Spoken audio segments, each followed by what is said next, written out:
It's July 1915, here we are on the Western Front.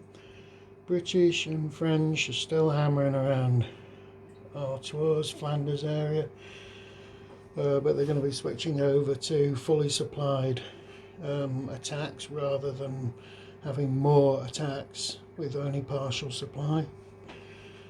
That's after a particularly disastrous French offensive, which the French thought that would knock them out for quite a while, but because the French have managed to reorganise a lot of their very poor divisions, their 3-5 units into 5-5s, etc.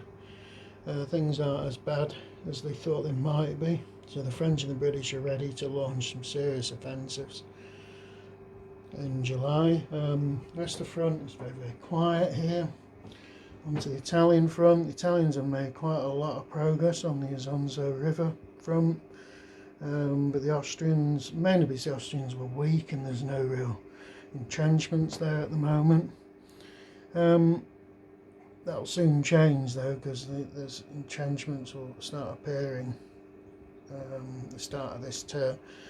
You've also got Austrian units, small numbers of reinforcements are coming, but I think a lot more have got to come to stabilise the situation near Trieste.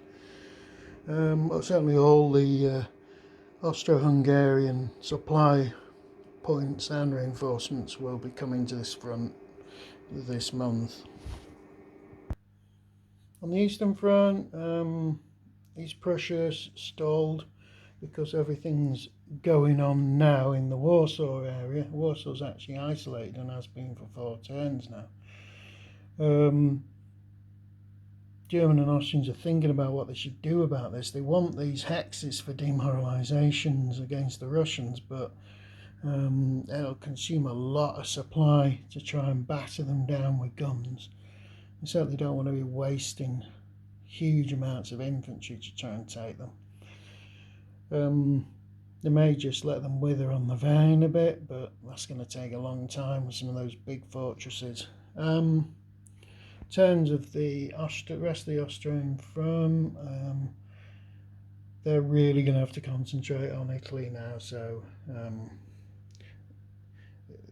the actual sort of impetus here is definitely going to be switched over to the Russians if they have sufficient units and supplies available to do anything. That is Balkans front, very quiet, nothing happening. Gallipoli, there was an unsuccessful British attack and there was a successful Turkish attack. Gallipoli is just a mess as far as I'm concerned. I don't know what they thought they were doing historically trying to launch an operation like that. They must have assumed that the Turks were absolutely useless, but they're not. They're not as good as the Entente forces, but they're good enough in entrenched positions in very, very difficult terrain. Situation in Sinai is stalemated. No one's doing anything there. Same in the Caucasus, very, very quiet. Mesopotamia, there's forces gradually building up here. There's got to be some sort of action soon.